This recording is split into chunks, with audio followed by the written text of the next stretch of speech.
Hello everyone, नमस्ते अनि स्वागत छ कृषि सेरफेर पडकास्टमा। म हो वीरेन्द्र तिवारी।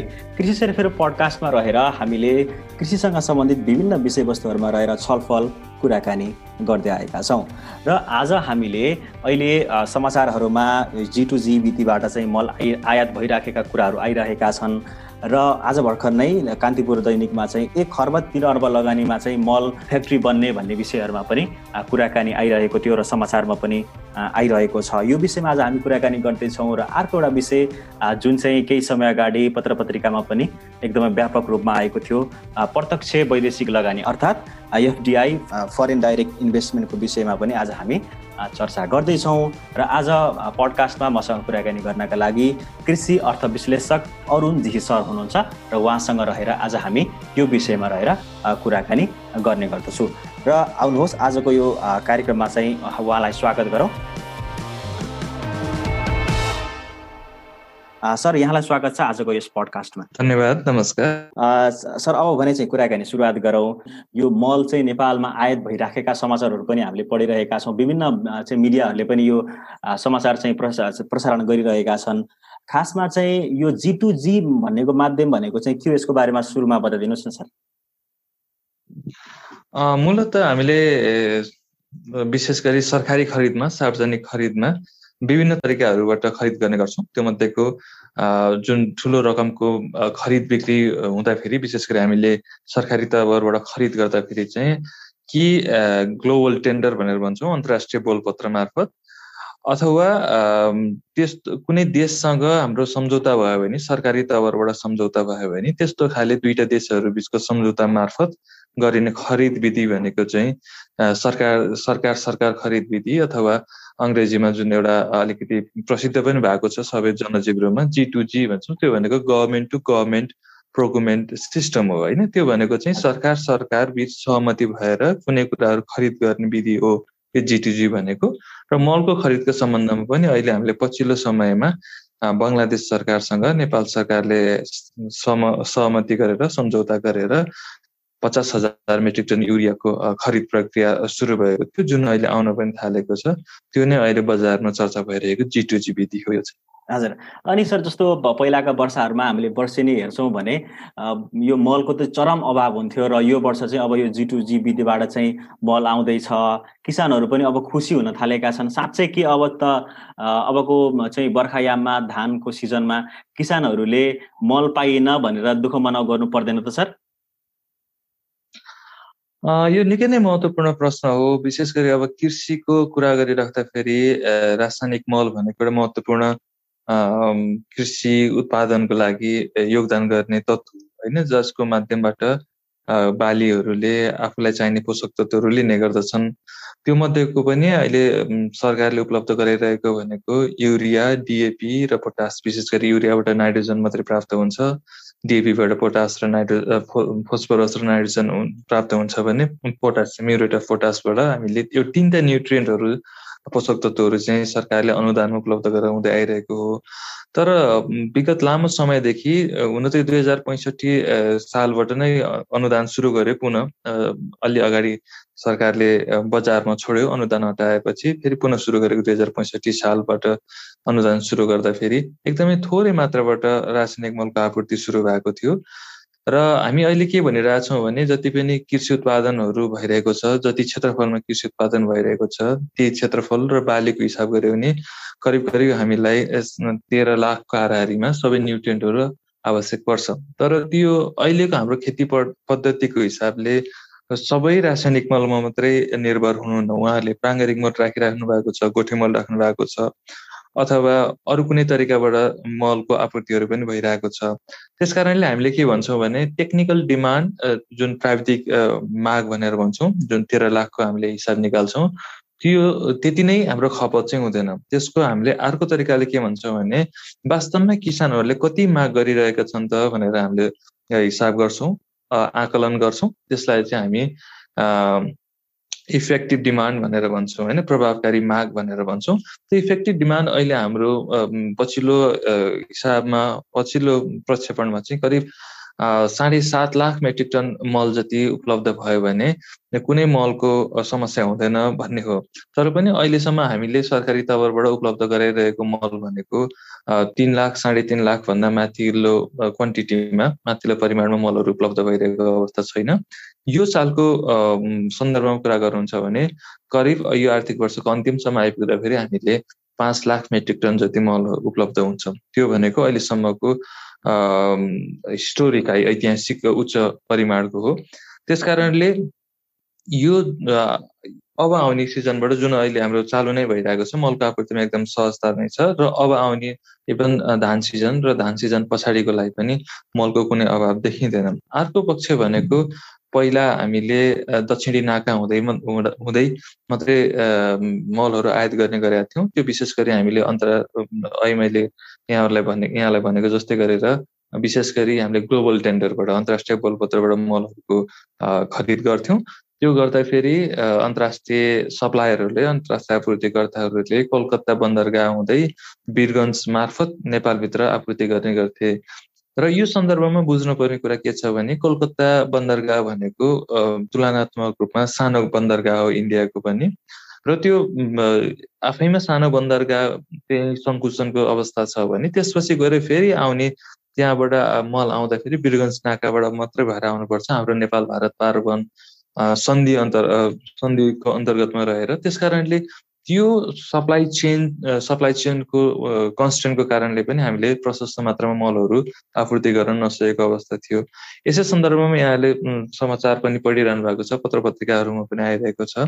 हामीले यही सालबाट उत्तरी नाकाहरूलाई पनि अलिकति उपयोगमा लिएर आउन सकिन्छ कि भनेर प्रयोगको लागि चाहिँ अहिले हामीले 4000 मेट्रिक टनको टेन्डर आह्वान गरेका थियौँ, अन्तर्राष्ट्रिय बोलपत्र आह्वान गरेका थियौँ। त्यो अन्तर्राष्ट्रिय बोलपत्र मार्फत अस्ति शनिबारबाट र केही दिन अगाडि बिहिबारतिरबाट त्यो नेपाल भित्रन सुरु गरेको छ। तातोपानी नाकामा, हाम्रो सुक्खा बन्दरगाहमा मलहरू आउने क्रम जारी छ। त्यसकारणले अब त्यो पनि सुचारू भइराख्दा फेरि र हाम्रो बजेट पनि सुलभ भएर अलिकति बजेट जुन हाम्रो गत साल 9 अर्ब थियो भने यो साल हामीले 11 अर्बको बजेट विनियोजन गरेका थियौँ।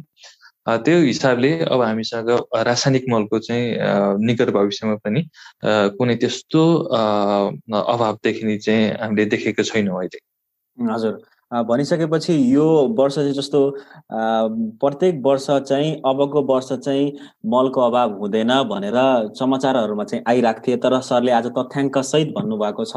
भनिसकेपछि अबको वर्षमा चाहिँ किसानहरूले मलको अभाव चाहिँ बिहोर्नु पर्दैन, होइन सर? हामीले त्यसरी बुझौँ है त?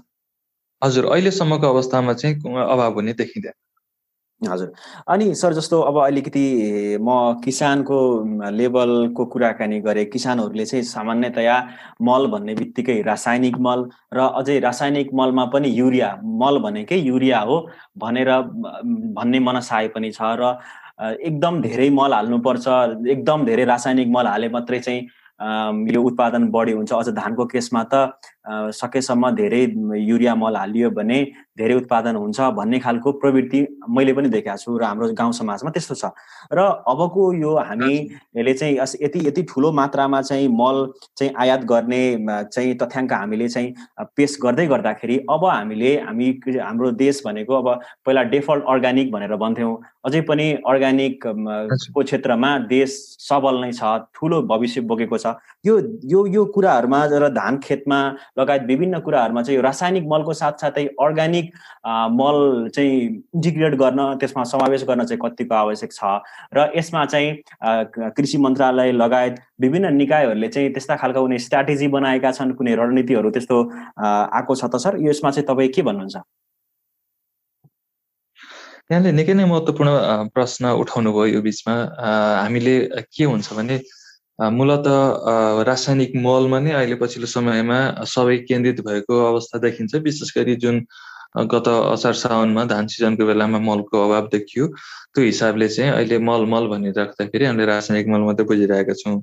र अर्को महत्त्वपूर्ण कुरा पनि तपाईँले आफ्नो प्रश्नमै एउटा के समावेश गर्नुभयो भने मल भनिराख्दाखेरि अथवा रासायनिक मल भनिराख्दाखेरि अधिकांश किसानहरूले युरिया मात्रै भनेर बुझ्ने गरेको देखिन्छ, पाइन्छ। बिरुवाको लागि चाहिने 16वटा पोषक तत्त्वहरूमध्ये विशेष गरी यो म्याक्रोन्युट्रिएन्ट भनेर जुन हामी भन्छौँ, नाइट्रोजन, फोस्फरस, एनपिके, पोटास, यो 3टा चाहिँ मेजर न्युट्रिएन्टहरू नै भए, मुख्य पोषक तत्त्वहरू भए। त्यो बाहेकका अरू पोषक तत्त्वहरू पनि उत्तिकै महत्त्वपूर्ण छ हाम्रो उत्पादकत्वको लागि। सँगसँगै हाम्रो जुन जसरी मान्छेको लागि चाहिँ एउटा सन्तुलित आहार चाहिन्छ, त्यसै गरी बिरुवाको लागि पनि सन्तुलित आहारको लागि यी अति नै जरुरी कुराहरू हुन्। तर हाम्रा केही नीतिगत समस्याहरू र किसानहरूको आफ्नो पनि अलिकति आफ्नो तरिकाको केही कमी कमजोरीको कारणले यसमा चाहिँ अलिकति असन्तुलित मलको प्रयोग पनि पक्कै भएको छ। जस्तो नीतिगत सवालको कुरा गर्दाखेरि सबैभन्दा पहिला जति कृषि मन्त्रालयले अथवा नेपाल सरकारले अब मलमा अनुदानको व्यवस्था गरेर आइरहेको छ, अहिले पनि उपलब्ध गराउने मल भनेको अनुदानको मलहरू नै हो। सरकारको अनुदान हुन्छ र त्यसमा के बाँकी रहेको पैसा किसानले आफूले पैसा तिरेर किन्नुपर्ने अवस्था हुन्छ। त्यो गरिराख्दाखेरि नेपाल सरकारको अनुदानको हिस्सा हेर्नुहुन्छ भने युरियामा एकदमै अधिक मात्रामा अनुदानको हिस्सा पर्न जान्छ। इभन 3वटा मलहरू मध्ये पनि झन्डै 60देखि 70% हाराहारीमा अनुदान युरियामा देखिन्छ। र डिएपीको कुरा गर्नुहुन्छ भने त्यसमा करिब 30% हाराहारीमा, 30देखि 40% हाराहारीमा अनुदानको प्रतिशत रहन गएको पाइन्छ भने पोटासमा त्यति धेरै छैन, 15-16% मात्रै यो अनुदानको व्यवस्था रहेको छ। त्यसले पनि के गरिरहेको छ भने किसानहरूलाई सस्तोको रूपमा पनि युरिया प्राप्त भइरहेको छ। त्यसले पनि उहाँहरूलाई चाहिँ एउटा उत्प्रेरणा जगाइरहेको छ कि धेरै युरिया माग गर्नको लागि। र अर्को के छ भने एउटा प्राविधिक रूपमा पनि हेर्नुभयो भने अरू मल हाल्दाको असर र युरिया मल हाल्दाखेरिको असरमा देखिने गरी असर एकदमै ड्रास्टिक किसानले पनि महसुस गर्ने असर छ। जस्तो तपाईँले युरिया प्रयोग गर्नुभयो भने उतिनै हलक्क हरियो गरेको 1-2 दिनमै त्यसको असरहरू देखिन थाल्छ। त्यसले पनि किसानलाई चाहिँ एउटा प्रभाव परिरहेको छ भने मल भनेको त युरिया हो, त्यसले एकदमै चाँडै असर देखाउँछ भन्ने छ। तर त्यो यथार्थमा चाहिँ युरियाले मात्रै उत्पादन बढाउन सक्ने होइन। हामीसँग भएका माटोमा भएका जति पनि पोषक तत्त्वहरू थियो त्यसको कारणले चाहिँ यो सबै आइरहेको हो। यो कुराहरू चाहिँ एउटा कृषि प्रसारले बुझाउन नसकेको रूपमा म व्यक्तिगत रूपमा तुल्याउन चाहन्छु। किनभने त्यो कृषि प्रसारको दायित्व थियो किसानहरूलाई सन्तुलित मल कसरी उपयोग गराउने भन्ने कुराहरूमा। त्यसकारणले रासायनिक मल भित्रै पनि सन्तुलित प्रयोगको एउटा मुद्दा छँदैछ भने अर्को जबरजस्त मुद्दा भनेको के हो भने प्राङ्गारिक मललाई कसरी यो सँगसँगै लिएर जाने भन्ने कुराहरू। जति रासायनिक मलबाट आउने प्राप्त पोषक तत्त्वहरू छ त्योभन्दा अरू धेरै कुराहरू प्राङ्गारिक मलले उपलब्ध गराइरहेको हुन्छ। इभन माटोमा हुनुपर्ने प्राङ्गारिक पदार्थको मात्राहरू त्यो नभई हुँदैन। हामीले त्यसकारण रासायनिक मल हालेर मात्रै उत्पादन बढाउँछौँ भने त्यो सम्भवै छैन। त्यो सँगसँगै प्राङ्गारिक मलहरूको प्रयोग त गर्नु नै पर्छ। तर पछिल्लो समयमा आएर हेर्नुहुन्छ भने जस्तो प्राङ्गारिक उत्पादन जुन हामी अर्ग्यानिक खेती भनेर भन्छौँ, त प्राङ्गारिक उत्पादन र रासायनिक मल अथवा रासायनिक बिउ रसायनहरू प्रयोग गरेर उत्पादन गर्ने खेती पद्धतिको बारेमा अलिकति केही कतै हामी बिचहरू पनि कन्फ्युजनहरू छ कि जस्तो लाग्छ मलाई चाहिँ कहिलेकाहीँ यो बहसहरूमा अथवा पत्र पत्रिकाहरू हेर्दाखेरि यसमा हामीले बुझ्न जरुरी छ।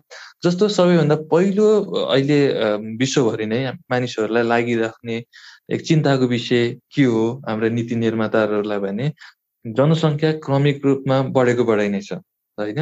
हामीले 2030सम्म त 7 बिलियन पपुलेसन भनेर भन्छौँ, 9 बिलियन पपुलेसन भनेर भन्छौँ होइन। भनेको एकदमै तीव्र गतिमा जनसङ्ख्याको वृद्धि भइरहेको छ। हाम्रो खानाको माग बढिरहेको छ। तर त्यो मागको तुलनामा हाम्रो उत्पादनहरू त्यसरी नबढिरहेको अवस्था छ। त्यसको लागि चाहिँ कृषि प्रविधिको उन्नत प्रयोगको लागि उन्नत बिउहरू तयार भएका छन्, हाइब्रिड बिउहरू तयार भएका छन्। हाम्रो नेपालमा त प्रतिबन्धित छ, तर कतिपय देशहरूमा जिएमओहरूको पनि प्रयोगहरू भइरहेको छ। यी जति पनि उन्नत प्रविधिहरू छ त्यो उन्नत प्रविधिले चाहिँ के गर्छ भने यिनीहरूले धेरै पोषक तत्त्वहरू माग गर्छन्। जसरी मानिसलाई चाहिँ जति धेरै खुवाए उति तौल बढ्छ, अथवा जसरी जनावरहरूलाई चाहिँ धेरै खुवाउँदाखेरि धेरै तौल बढ्छ, त्यसको त्यो उत्पादकत्व हेरिकन त्यसै गरी यी उन्नत बिउहरूले चाहिँ धेरैभन्दा धेरै हाम्रो स्थानीय जातहरू भन्दा धेरै तुलनात्मक रूपमा धेरै पोषकहरूको माग गर्छ, जुन हाम्रो परम्परागत खेतीबाट गरिने जुन प्राङ्गारिक मलबाट मात्रै त्यो पोषक तत्त्वहरू उपलब्ध गराउनलाई सम्भव देखिँदैन। त्यस कारणले यसको सन्तुलित र समुचित प्रयोगमा चाहिँ जोड दिनुपर्छ खाद्य सुरक्षाको भ्यू पोइन्टबाट। तर यसो भनिराख्दाखेरि हामीसँग प्राङ्गारिक खेती गर्नै नसक्ने अवस्था हो त भन्दाखेरि पक्कै पनि होइन होइन। त्यस कारणले हामीसँग अहिले तपाईँले पनि प्रश्न गर्दाखेरि भन्दै हुनुहुन्थ्यो हामीसँग कति डिफल्ट हाम्रा अर्ग्यानिक क्षेत्रहरू थुप्रै छन् आजको दिनमा पनि। कतिपय उच्च पहाडी क्षेत्रहरूमा आजको दिनमा पनि कुनै पनि कृषि रसायनहरू पुगेका छैनन्, मल पुगेका छैनन्, विषादीहरू पुगेका छैनन्। त्यहाँ आजको दिनमा पनि प्राङ्गारिक खेतीहरू भइ नै रहेको छन्। त्यसकारण प्राङ्गारिक खेती असम्भव भन्ने होइन, तर त्यसलाई हामीले अलिकति रणनीतिक रूपमा अगाडि बढाउनुपर्छ। कुन ठाउँमा हामीले प्राङ्गारिकलाई प्रवर्धन गर्ने, कुन ठाउँमा हामीले चाहिँ रसायनको समुचित प्रयोग, रसायनको जताभाइ त्यो प्रयोग गर्ने भन्ने होइन, र कृषि रसायनहरू विशेष गरी मल प्रयोगै गर्न हुँदैन भन्ने पनि होइन होइन। त्यसको वैज्ञानिक उपयोग, त्यसलाई चाहिँ वातावरणलाई असर नगर्ने गरी, मानव स्वास्थ्यमा असर नगर्ने गरी, हाम्रो पारिस्थितिक पद्धतिलाई असर नगर्ने गरी कसरी प्रयोग गर्न सकिन्छ सन्तुलित प्रयोग भन्ने, त्यसमा चाहिँ हामीले जोड दिनुपर्छ जस्तो लाग्छ। त्यसकारणले नेपाल सरकारले पनि यो दुवैलाई सँगसँगै नै अगाडि बढाइरहेको पाइन्छ। र विशेष गरी अहिले सङ्घीयताको रूपमा जुन हामी सङ्घीय संरचनामा गइसकेको छ नेपाल, त्यो अहिले हामीसँग 3 तहको सरकार छ, स्थानीय सरकार छ, प्रदेश सरकार छ, सङ्घीय सरकार छ होइन। विशेष गरी यो प्राङ्गारिक खेती, प्राङ्गारिक मलको प्रवर्धन गर्ने कुराहरू चाहिँ स्थानीय सरकार र प्रदेश सरकारले यसको नेतृत्व लिनुपर्छ। अहिले लिइ पनि रहनु भएको छ। र रासायनिक मल चाहिँ जुन हामीले विदेशबाट लिएर आउनुपर्ने छ, अहिले मल कारखानाको पनि कुरो भइरहेको छ, त्यो अझै पनि एकदमै रुडिमेन्टरी फेजमै छ। हामी एकदम प्रारम्भिक अवस्थामै छौँ मल कारखानाको कुरा गर्दाखेरि, जुन आपूर्ति विदेशबाट गरिरहनु पर्ने भएको छ। त्यस कारणले यो मलको कुराहरू चाहिँ सङ्घीय सरकारले रासायनिक मलको हेरिरहे पनि प्राङ्गारिक मलको लागि चाहिँ स्थानीय तह र प्रदेश सरकारको यसमा विशेष महत्त्व रहन्छ जस्तो लाग्छ मलाई चाहिँ।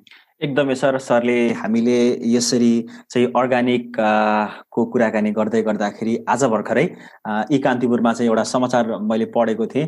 1 खर्ब 3 अर्ब लगानीमा मल कारखाना भन्ने शीर्षकमा चाहिँ आज समाचार चाहिँ प्रकाशित भएको थियो, जसमा चाहिँ हाम्रो प्रधानमन्त्री चाहिँ कृषि मन्त्री, कृषि सचिव, आपूर्ति मन्त्री, अर्थमन्त्री लगायत चाहिँ सम्पूर्ण चाहिँ यो यससँग चाहिँ कनेक्टेड व्यक्तिहरू चाहिँ त्यहाँ त्यस चाहिँ बैठकमा हुनुहुन्थ्यो।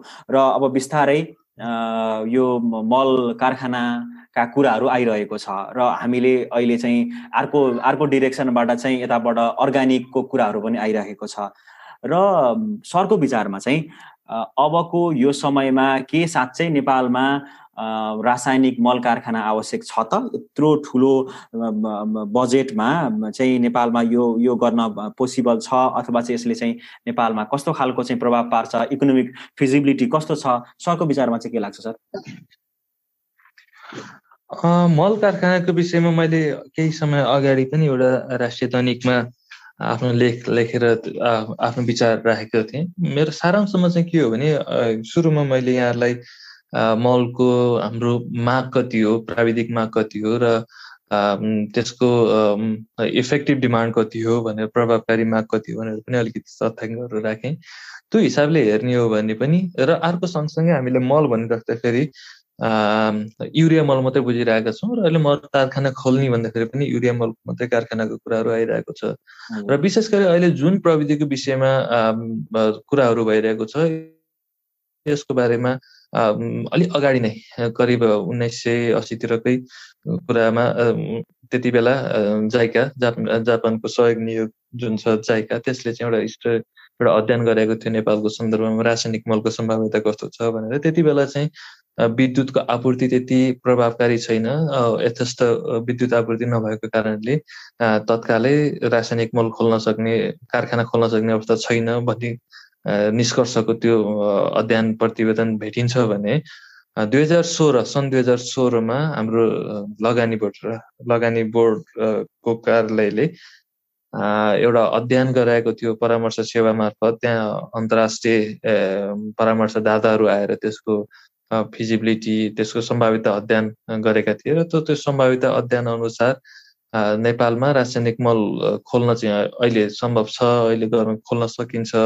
तर त्यो भित्रका थुप्रै शर्तहरू त्यहाँ राखेका छन्। यस्तो भएको खण्डमा यो रासायनिक मल कारखाना खोल्न सकिन्छ भन्ने कुराहरू छ। यसको सबैभन्दा पहिला बुझ्नुपर्ने कुराहरू के छ भने युरिया जुन अहिले मैले भने मल कारखाना भनिराख्दाखेरि यहाँ युरिया मल कारखानाको कुरा भइरहेको छ, त्यो हामीले बुझ्नु जरुरी छ। त्यो कारखानाले सबै मल उत्पादन गर्दैन, त्यसले युरिया मात्रै मल उत्पादन गर्छ र युरियाले नाइट्रोजन अहिले भने 16वटा पोषक तत्त्व मध्ये एउटा मात्र पोषक तत्त्व नाइट्रोजन मात्रै उपलब्ध गराउँछ होइन। त्यस कारणले हामीसँग 15वटा बाँकी रहेका पोषक तत्त्वहरूको बारेमा छुट्टै बहस चर्चा अथवा त्यसको कुनै व्यवस्था गर्नुपर्ने जरुरी त छँदैनछ। त्यो मध्ये पनि अहिले जुन युरिया मल कारखानाको कुरा चलिरहेको छ त्यसको मुख्य र मेटेरियल जुन कच्चा पदार्थ भनेको चाहिँ यो हामी जुन प्राकृतिक ग्यास जुन भन्छौँ, हाम्रो घर घरमा जुन एलपिजी भनेर पनि अहिले आइरहेको छ, त्यो प्राकृतिक ग्यासको एकदमै नियमित आपूर्ति हुन जरुरी छ र त्यसको लगभग 70-80% को इनपुट त्यसको मल उत्पादनको इनपुट भनेको चाहिँ नेचुरल ग्यासमा नै भर पर्छ। त्यसपछि गएर त्यसको लागि निरन्तर बिजुलीको आवश्यकता पर्छ। अहिले बिजुलीको हिसाब गर्नुहुन्छ भने हामीसँग बिजुलीको समस्या देखिँदैन र त्यो मल कारखाना बनेको खण्डमा पनि हामीसँग अहिले आउँदै गरेका नयाँ विद्युत आयोजनाहरूले प्रशस्त मात्रामा विद्युतको उपलब्धता हुन सक्छ। विशेष गरी अझै त्यो विद्युत उपलब्धतालाई खपत गर्नको लागि पनि यस्ता खाले ठुला फ्याक्ट्रीहरूको आवश्यकता हुन सक्छ। तर महत्त्वपूर्ण कुरा भनेको यो प्राकृतिक ग्यासको उपलब्धता कसरी हुन्छ? हामीसँग त कुनै प्राकृतिक ग्यासको स्रोतहरू छैन। यो हामीले चाहिँ विदेशबाट नै आयात गर्नुपर्ने हुन्छ र यसको लागि छुट्टै डेडिकेटेड पाइपलाइनकै अब आवश्यकता पर्ने हुन जान्छ र सँगसँगै यसको लागि एउटा ठुलो क्षेत्रफलको आवश्यकता पनि पर्छ। र जुन अहिले बजेटको कुरा गरिरहेको छ, अहिले प्रारम्भिक रूपमा लगभग 1.5 खर्ब रुपियाँको कुराहरू भइरहेको छ। यो 1.5 खर्ब रुपियाँको लागि लगानी गर्ने वातावरण र पुँजी नै जुटाउने अवस्था पनि कस्तो छ त्यो पनि हामीले हेर्नुपर्ने हुन्छ। त्यसपछि गएर त्यो सञ्चालन सरकारले मात्रै त्यसको स्थापना गरेर सञ्चालन हुन सक्ने अवस्था हुन्छ कि हुँदैन, अथवा निजी क्षेत्रले हुन त अहिले हामीले निजी सरकारी साझेदारीको रूपमा गर्ने भनेर पनि कुराहरू भइरहेको छ, अथवा विभिन्न तरिकाले चाहिँ यसको सम्भाव्यताहरू टेक्निकल्ली प्राविधिक रूपमा यसको सम्भाव्यता देखिए तापनि आर्थिक राजनीतिक रूपमा यसको सम्भाव्यता कति छ भनेर अझै मसिनो गरी बुझ्नुपर्ने चाहिँ नितान्त जरुरी छ एउटा कुरा। दोस्रो, हामीले साना साना प्रोडक्सन युनिटहरू खडा गर्यौँ भने त्यसको इकोनोमिक्स अफ स्केल भनेर जुन हामी भन्छौँ, निश्चित मात्रामा उत्पादन गर्न सक्यो भने मात्रै त्यो एउटा फाइदाजनक बिजनेसको रूपमा इस्टाब्लिस हुन्छ। त्यति मात्रामा हामीले प्रोडक्सन गर्न सक्छौँ कि सक्दैनौँ भने अर्को कुराहरू छ। सँगसँगै त्यो उत्पादन भइसकेपछि आउने जुन वस्तु छ त्यो वस्तुको मूल्य कति हुन्छ र जुन युरिया हामीले आफैले उत्पादन गर्छौँ त्यो युरियाको मूल्य कति हुन्छ भनेर अहिले जुन त्यो लगानी बोर्डले रिपोर्ट दिइरहेको छ, त्यो रिपोर्ट हेर्दाखेरि हामीले जुन मूल्यमा अहिले अन्तर्राष्ट्रिय बजारबाट युरियाहरू किनिरहेका छौँ त्योभन्दा निकै नै महँगो मूल्यको युरिया उत्पादन हुने जस्तो सङ्केत त्यसले दिइरहेको छ। हुन त पूर्ण प्रतिवेदनमा अझै मैले पनि हेर्न पाएको छैन, मैले पनि सारांश मात्रै हेरेको छु, तर जति त्यहाँ देखिएको छ त्यसले उत्पादित वस्तुको मूल्य उच्च नै हुने देखिन्छ। फेरि सरकारले के गर्नुपर्ने जस्तो देखिन्छ भने झन्डै 1.5 खर्ब हामीले समयमा नै सकेछौँ भने, जस्तो मेलम्ची जस्तो आयोजना भयो जुन दशकौँ चल्ने भयो भने त अझै त्यसको उत्पादन लागत कति पुग्छ त अझै भन्न सक्ने अवस्था छैन। यदि सबै कुराहरू अनुकूल भएछ, सबै कुराहरू समयमै नै भएछ भने पनि ती उत्पादनले आउने युरियाको मूल्य हालको बजार मूल्यभन्दा उच्च माथि देखिन्छ र फेरि सरकारले त्यसमा पनि अनुदान दिनुपर्ने अवस्था हुन्छ र त्यसको पेब्याकका कुराहरू सरकारले त्यति लगानी गरिसकेपछि 1.5 खर्ब लगानी गरेपछि त्यो 1.5 खर्ब कहिले उठाउँछ भन्ने कुराहरू हुन्छ। यी यावत कुराहरूलाई चाहिँ हामीले मसिनो गरी हेर्नुपर्ने हुन्छ। त्यसकारणले मैले गरेको अहिले आफ्नो तरिकाले हेर्दाखेरि के चाहिँ देख्छु भने, जस्तो दक्षिण एसियाली क्षेत्र नै भारतले पनि मल आयात गरिरहेको छ, हुन त उसँग आफ्ना केही फ्याक्ट्रीहरू पनि छ। बङ्गलादेश जहाँबाट हामीले 50,000 मेट्रिक टन लिएर आयौँ त्यो हाम्रो बङ्गलादेशकै उत्पादन हो, तर पनि उसले अन्तर्राष्ट्रिय बजारबाट विदेशबाट मलहरू आयात गरिरहेको अवस्था छ। त्यस्तै गरी जति पनि सार्क देशहरू छ, श्रीलङ्का भन्नुहोस्, पाकिस्तान भन्नुहोस्, अफगानिस्तान भन्नुहोस्, भुटानले त अहिले त्यति रासायनिक मललाई प्रमोट गरिरहेको छैन, जति पनि सार्क देशहरू छ त्यो सार्क देशहरूले चाहिँ इम्पोर्ट गरिरहेको अवस्था छ। भनेपछि यदि हामीले यसलाई रिजनल प्रोजेक्टको रूपमा, सार्कको प्रोजेक्टको रूपमा अथवा छिमेकी देशहरू नै, जस्तो इन्डिया नेपाल बङ्गलादेश हुनसक्छ, अथवा नेपाल बङ्गलादेश हुनसक्छ, अथवा नेपाल इन्डिया हुनसक्छ। यसरी रिजनल एउटा प्रोजेक्ट बनायो भने यो अझै प्रभावकारी हुने जस्तो देख्छु। न कि देशभित्र मात्रै एउटा बनाउँदाखेरि चाहिँ यो हाम्रो क्षमताभित्र पर्छ कि पर्दैन भन्ने कुराहरू चाहिँ अझै पनि प्रष्ट भइसकेको छैन। दोस्रो कुरा, हामीले अहिले पनि सरदरम हिसाब गऱ्यौँ भने, जस्तो यही वर्षको हिसाब गर्दाखेरि हामीले 11 अर्ब अनुदानको लागि छुट्यायौँ। त्यो 11 अर्ब अनुदान भनेको तपाईँको अनुदानको जुन मूल्यको बिक्री भइरहेको छ त्यो सबै मूल्य होइन कि त्यसको अनुदानको मात्रा मात्रै हो, होइन। लगभग हाम्रो चाहिँ 50% हाराहारीमा 50देखि 60% थियो। कहिले बजार भाउ तलमाथि हुन्छ, तलमाथि पर्छ। अहिले औसतमा भन्दाखेरि 50% भनौँ न। 50% अनुदान भनेको त्यो बजार मूल्य भनेको कति छ त? आजकै यही वर्षको रूपमा भन्दाखेरि पनि 22 अर्बको रासायनिक मलको सप्लाई सरकारी पक्षबाट भइरहेको छ आपूर्ति। त्यतिकै मात्रामा अहिले अनौपचारिक रूपमा दक्षिणी नाकाहरूबाट हाम्रा किसानहरूले दिनदिनै थोरै परिमाणमा पनि ल्याइरहनु भएको छ। त्यो गर्दाखेरि अहिले मोटामोटी रूपमा हामीसँग 23 अर्ब बराबरको रासायनिक मलको खपत देखिन्छ प्रत्येक वर्ष।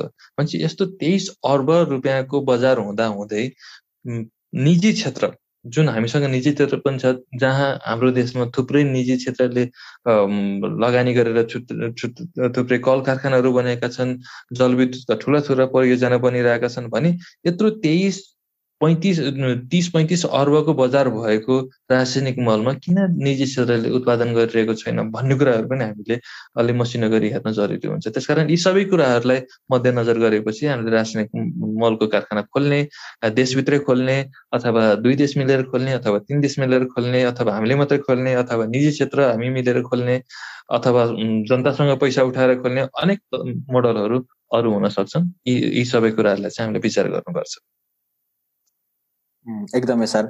र अहिले चाहिँ हामीले यो मलसँग सम्बन्धित रहेर कुराकानी गऱ्यौँ। G2G विधिबाट भित्रिरहेको मलको विषयमा, नेपालमा चाहिँ यो मल उद्योगको विषयमा रहेर कुराकानी गऱ्यौँ। र अबको कुराकानीलाई चाहिँ थोरै मैले यो फरेन डाइरेक्ट इन्भेस्टमेन्ट अर्थात् प्रत्यक्ष वैदेशिक लगानीको विषयतर्फ मोड्न चाहेँ। र केही समय अगाडिदेखि नेपालको कृषि क्षेत्रमा वैदेशिक लगानी भनेर समाचारहरूमा पनि आइरहेका थिए। विभिन्न चाहिँ विमर्शहरू पनि भइरहेका छन्। कसैको पक्षमा त्यो विषयको पक्षमा, कसैको विपक्षमा कुराहरू आइरहेका छन्। र सरसँग चाहिँ सुरुवातमा मैले यो एफडीआई अर्थात् प्रत्यक्ष वैदेशिक लगानी भनेको के हो र यसले चाहिँ कसरी चाहिँ काम गर्छ भन्ने विषयमा थोरै कुराकानी गरौँ न सर। हाम्रो लगानीको स्रोत मध्ये विभिन्न स्रोतहरू हुन्छन्। जस्तो हाम्रो देशभित्रै कुनै पनि कल कारखाना, उद्योग, कृषि जेसुकै भन्नुहोस्, त्यसमा लगानी गर्दाखेरि कि सरकारले लगानी गर्छ कि निजी क्षेत्रले लगानी गर्छ, यो विभिन्न तरिकाको लगानीहरू आउने गर्छ। त निजी क्षेत्रको लगानीभित्र पनि केही हाम्रा देशभित्रकै निजी क्षेत्र लगानी गर्छन् भने केही विदेशबाट पनि लगानी योग्य वातावरण भएमा उनीहरू विदेशीहरू आएर लगानी गर्ने प्रचलन नेपालमा मात्रै होइन कि विश्वभरि नै छ। एउटा यो अर्थशास्त्रको सामान्य नियम पनि हो।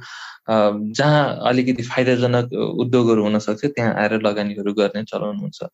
यो कृषि बाहेकको क्षेत्रमा चाहिँ हाम्रो पहिलादेखि नै विभिन्न विदेशीहरू आएर लगानी गर्ने उद्योगहरूमा, कल कारखानाहरूमा लगानी गर्नेहरूको लागि हामीले खुला नै राखेका थियौँ। कतिपय उद्योगहरू सञ्चालनमा थिए भने विशेष गरी कृषिको क्षेत्रमा भने कृषिको पनि प्राथमिक उत्पादन भनेर भन्छौँ। कृषिका विभिन्न चरणहरू छन्। जुन हाम्रो प्राथमिक उत्पादन भनेको रोप्ने, फलाउने अथवा गाई बस्तु पाल्ने, ती कुराहरू चाहिँ प्राथमिक उत्पादनका कुराहरू भए। त्यसपछि गएर प्रशोधनका कुराहरू, जुन हामीले चाहिँ जस्तो धानको कुरा गर्दाखेरि मिलिङका कुराहरू होलान्, अथवा त्यसबाट चाहिँ तपाईँले विभिन्न जस्तो अल्कोहलै बनाउन सक्नु होला, अथवा अरू जुस बनाउनु होला, अथवा रोटी बनाउनु होला। त्यसको अरू प्रशोधन गर्ने क्रियाकलापहरू हुन्छन् जसलाई हामी चाहिँ सेकेन्डरी अथवा द्वितीय प्रोसेस भनेर भन्छौँ, होइन। त्यसकारणले यो प्राथमिक उत्पादनमा चाहिँ हामीले सरकारले सुरुदेखि नै प्रत्यक्ष वैदेशिक लगानी विदेशीले आएर सिधै देश नेपालभित्र लगानी गरे त्यो कुराहरूलाई चाहिँ बन्देज लगाएको अवस्था थियो। त्यसै गरी पछिल्लो समयमा आएको हाम्रो कृषि विकास रणनीति भनेर सन् 2015मा आयो र त्यो 20 वर्षीय रणनीति हो। त्यो 20 वर्षीय रणनीति बनाउने बखतमा पनि यो कुराहरू एकदमै जोडतोडका साथ चलिरहेको थियो। नेपालले प्रत्यक्ष वैदेशिक लगानी कृषिमा खोल्नुपर्छ या पर्दैन भन्ने कुराहरूमा त्यति बेला पनि ठुलो बहसहरू भए। एक तबकाले चाहिँ होइन खोल्नुपर्छ भन्ने थियो भने केहीले होइन खोल्नु हुँदैन भन्ने कुराहरू थियो र त्यो कृषि विकास रणनीति बन्दाखेरि त्यसमा चाहिँ प्रत्यक्ष वैदेशिक लगानी बन्द नै भएको अवस्था थियो। तर केही समय अगाडि सरकारले यो ऐन संशोधन गरेर जुन अनुसूचीहरूमा राखेको थियो कुन कुन कुराहरूमा चाहिँ हामीले प्रत्यक्ष वैदेशिक लगानीलाई प्रतिबन्ध गरेका थियौँ भन्ने कुराहरू त्यसमा खोलेको छ र त्यो खोल्दाखेरि के भनेको छ भने विशेष गरी 75% जुन उत्पादन हुन्छ त्यो उत्पादन अन्तर्राष्ट्रिय बजारमा बेच्ने भनेको निर्यात गर्ने गरी आउने प्रत्यक्ष वैदेशिक लगानीलाई चाहिँ हामीले खोल्ने भनेर त्यो निर्णय भएको छ नेपाल सरकारमा। त्यो अनुसार ऐन पनि संशोधन भएको छ र नियमावली पनि संशोधन भएको छ। यो भनेको चाहिँ प्रत्यक्ष वैदेशिक लगानी भयो होइन, भनेको विदेशबाट आएर नेपालमा लगानी गर्ने। र यसका विभिन्न पाटोहरू छन्। त्यो विदेशबाट आउने लगानी पनि मूलतः दुई तरिकाबाट आउँछन्। मैले यसलाई पहिला प्रश्न पारौँ त्यसपछि अगाडि बढौँला। एउटा एकदमै निखर विदेशी भनौँ न, उस नेपालसँग कुनै सम्बन्ध छैन, ऊ विदेशी नै हो, त्यो विदेशीले आएर गर्ने लगानी। अर्को चाहिँ के हुन्छ भने नेपाली हो तर ऊ विदेशमा गएर बसोबास गर्छ, विदेशकै नागरिकता लिएर बसेको छ, उसले फेरि देशभित्र आएर लगानी गर्न खोज्यो भने त्यो पनि एउटा वैदेशिक लगानीभित्रको चाहिँ एउटा विन्डो हुन्छ होइन। त्यसकारणले यो दुईटा खालले लगानीलाई पनि अलिकति फरक तरिकाले हेर्नुपर्छ कि जुन नेपालीहरू नै हुन् केही अगाडिका पुस्ताहरूसँग अथवा यही पुस्ता उसले चाहिँ विदेशमा गएर बस्यो र उस त्यहाँ स्थायी बसोबास लियो, ऊ त्यहाँको नागरिक भएर उसले आएर अहिले आफ्नो देशमा लगानी गर्छु भनेर भन्दाखेरि उनीहरूलाई चाहिँ कुनै तरिकाले हामीले स्वागत नै गर्नुपर्ने हुन्छ जस्तो लाग्छ। र विशेष गरी यो प्रत्यक्ष वैदेशिक लगानी एफडीआई जुन भन्छौँ त्यसको विरोध र समर्थन विशेष गरी हाम्रोमा के देखिन्छ भने एउटा सैद्धान्तिक धरातलमा बहस भएको देखिन्छ। विशेष गरी जुन कम्युनिस्टहरू भनेर भन्छन् अथवा समाजवादी धारका मान्छेहरू अथवा पार्टीहरू भन्छ, उनीहरूले चाहिँ वैदेशिक लगानी ल्याउनु हुँदैन, विदेशीहरूलाई छिर्न दिनुहुन्न भन्ने खाले एउटा पोलिटिकल आइडियोलोजी राजनीतिक आधारमा चाहिँ त्यसको विरोध गर्ने गरेको देखिन्छ। नेपाल मात्रै होइन कि विश्वभरि नै जहाँ पनि विरोध हुन्छन् भने एउटा यो धार मजबुत धारहरू देखिन्छ जसले स्वागत गर्नुपर्छ। होइन, हामीलाई चाहिँ यो पुँजी पनि आवश्यक पर्छ, हामीलाई त्यसबाट प्रविधि पनि आउँछ, त्यसको सिपहरू पनि आउँछ, त्यस कारणले चाहिँ त्यो लिएर आउनुपर्छ, जसरी अरू क्षेत्रहरूमा आएको छ त्यसपछि कृषिमा पनि खोल्नुपर्छ, कुनै ठुलो कुरो होइन भन्ने एउटा पुँजीवादी धारहरू पनि त्यसमा देखिने गरेको छ। तर पछिल्लो समयमा हेर्नुहुन्छ भने यो सन् 2007-08तिर एउटा अन्तर्राष्ट्रिय रूपमा नै खाद्य वस्तुहरूको मूल्य एकदमै आकाशतिर गयो, एकदमै त्यो नसोचेको तरिकाले आकाशतिर गयो, जबकि त्यति बेला हाम्रो के थियो भने उत्पादन एकदमै अनुकूल थियो, त्यस्तो कुनै उत्पादन घटेको कारणले मूल्य बढेको अवस्था थिएन कि उत्पादन एउटा सामान्य हुँदा हुँदै पनि एकदम मूल्य आकाशिएको अवस्था थियो। त्यति बेला चाहिँ जुन देशहरूमा एकदम खाद्यान्नमा आत्मनिर्भर छैनन्, जसले चाहिँ खानेकुराहरू सबै धेरै जसो अथवा सबै विदेशबाट किनेर लिएर आउनु पर्ने हुन्छ, तिनीहरू चाहिँ खाद्य सुरक्षाको हिसाबबाट सशङ्कित भए। भनेपछि यस्तो खाले मूल्य वृद्धि जुनसुकै बेला जसरी पनि हुन सक्दो रहेछ। सामान्यतया के हुन्छ भने तपाईँको आपूर्ति कम भयो भने मूल्य बढ्छ, यो अर्थशास्त्रको सामान्य नियम हो। तर त्यति बेला त्यो अर्थशास्त्रको सामान्य नियमले काम गरेन। भनेपछि उनीहरूमा के लाग्यो भने विशेष गरी हामीले आफूलाई खाने आधारभूत उत्पादनहरू चाहिँ गर्नुपर्छ है भन्ने कुराहरूमा चाहिँ जो अलिकति धनी सम्पन्न राष्ट्रहरू छन् तर उनीहरूसँग कृषिको त्यस्तो राम्रो सम्भावना छैन भने ती देशहरूलाई अलिकति यसमा चिन्ता पर्यो र तिनीहरूले चाहिँ यो प्रत्यक्ष वैदेशिक लगानी कृषिमा चाहिँ विशेष गरी जोड गरेको देखिन्छ। तिनीहरूको चोइस कहाँ हुन्छ भने जहाँ सस्तो रूपमा सजिलोसँग खाद्यान्न उत्पादन गर्न सकियोस् अरूको देशमा र त्यो आफ्नो देशहरूमा ल्याउन सकियोस् भन्ने तरिकाले आउँदै गर्दाखेरि अहिले मैले भनेको जुन राजनीतिक राजनीतिक धारको थियो, एउटा समाजवादी धार र अर्को पुँजीवादी धारहरूको, यी धारहरू चाहिँ यसमा गुलमिल भएको देखिन्छ। यसमा कुनै राजनीतिक रङ पछिल्लो समयमा देखिँदैन। यो अहिले आएर चाहिँ विशुद्ध प्राविधिक रूपमा खाद्य सुरक्षासँग आएर जोडिएका धेरै हदसम्म देखिन्छन्।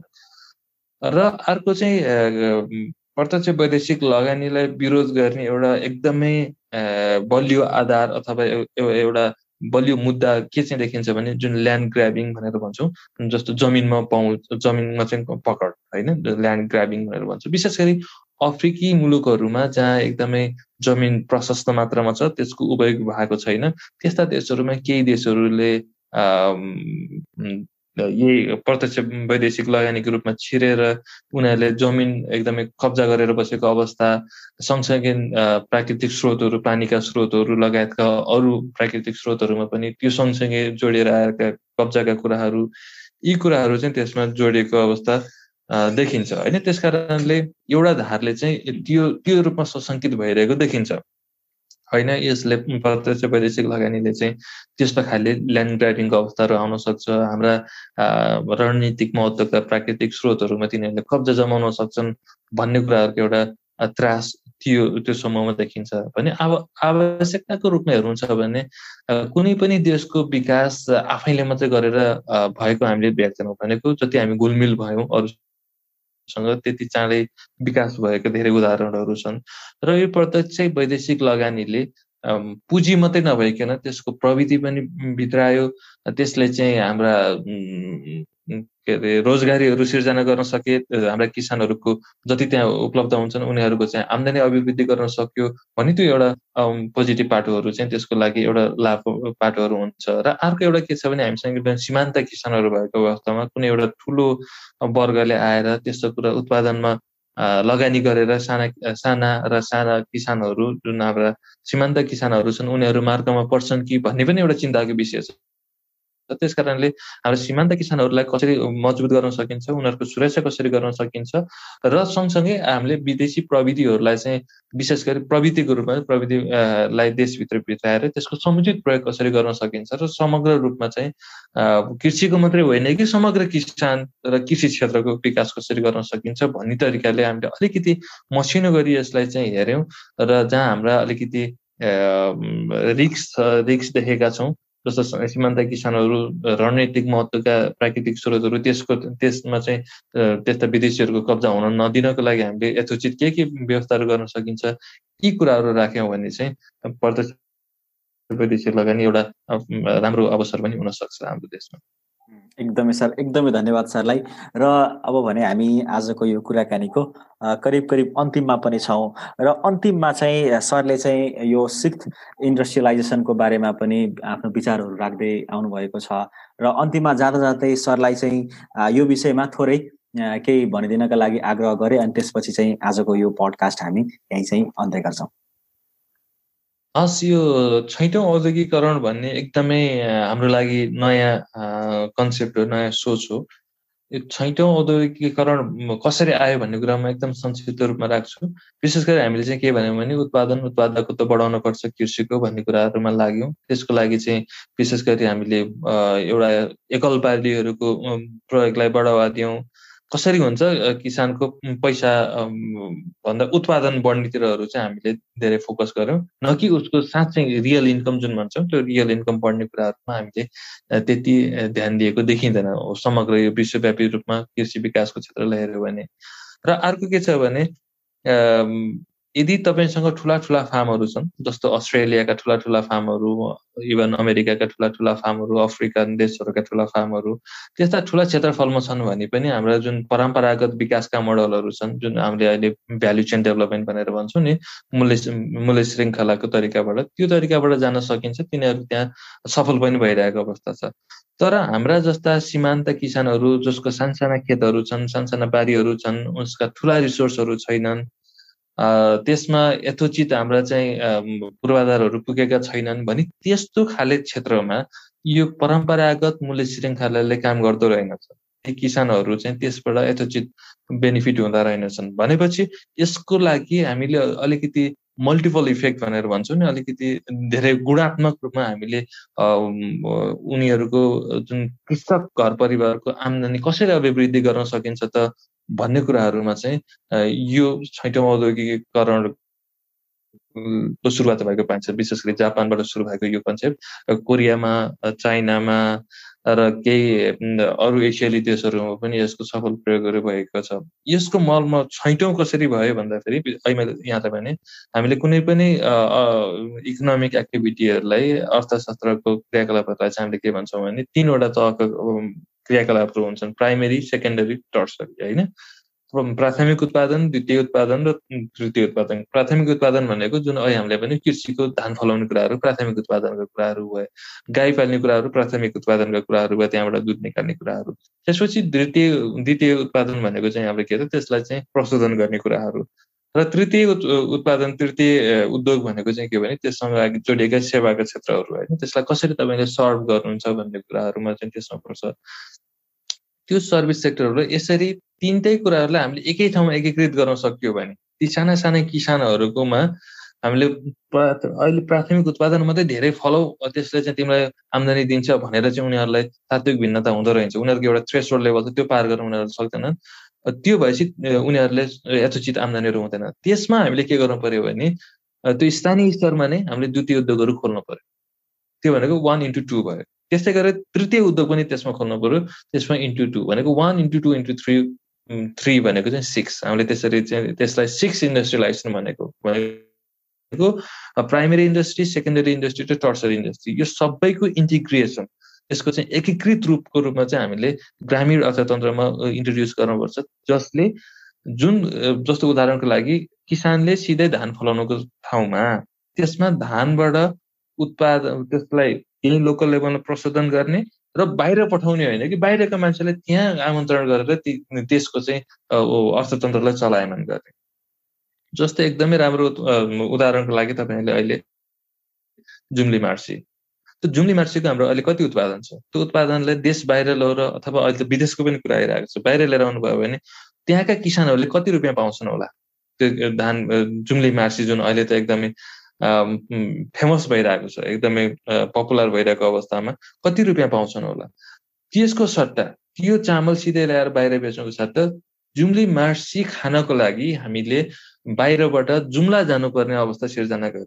यदि बाहिरको मान्छे जुम्लामा गएर जुम्ली मार्सीको विभिन्न परिकारहरू, अब चामल मात्रै होइन, चामलबाट बन्ने विभिन्न प्रकारहरू, त्योसँग जोडिएका इतिहासका कुराहरू, जुम्ली मार्सी कसरी आयो, यी सबै कुराहरूको सम्मिश्रण गरेर हामीले त्यो खाले विकासको मोडल डेभलप गर्न सक्यौँ भने चाहिँ त्यसले साँच्चै नै हाम्रो साना र सीमान्त किसानहरूलाई अब ठुलो राहत दिन्छ र त्यसले चाहिँ रियल इन्कम जुन भनेर भन्छौँ वास्तविक आम्दानी, त्यसलाई गुणात्मक वृद्धि गर्छ भन्ने कन्सेप्ट नै यो चाहिँ 6औं औद्योगिकीकरण हो, न कि एकदमै उत्पादन गरेर मात्रै होइन कि यसको सम्मिश्रण हुनुपर्छ। यो एकदमै डिफ्रेन्ट एङ्गलको जुन हामीले चाहिँ परम्परागत आधुनिक कृषि भनेर भन्छौँ, त्यो आधुनिक कृषिको पनि अझै उत्तराधुनिकताको यो चाहिँ नयाँ खाले कन्सेप्ट हो। यसलाई चाहिँ 6औं औद्योगिकीकरण भने। हजुर, एकदमै धन्यवाद सर। सरले आफ्नो अमूल्य विचार र समय आज कृषि सेरफेर पडकास्टको लागि दिनुभयो। सरलाई चाहिँ धेरै धेरै धन्यवाद दिन चाहन्छु सर। हस्, धन्यवाद, मलाई पनि बोल्ने अवसर दिनुभयो। हस्, सरलाई पनि फेरि पनि धेरै धेरै धन्यवाद। र आजको कृषि सेरफेरको आजको यो एपिसोड यति नै। अर्को हप्ता फेरि पनि एउटा नयाँ विषयवस्तुको साथमा म तपाईँको माझमा उपस्थित हुने नै छु। त्यतिन्जेलसम्मको लागि यहाँहरूसँग बिदा हुन चाहन्छु। हवस् त, नमस्कार।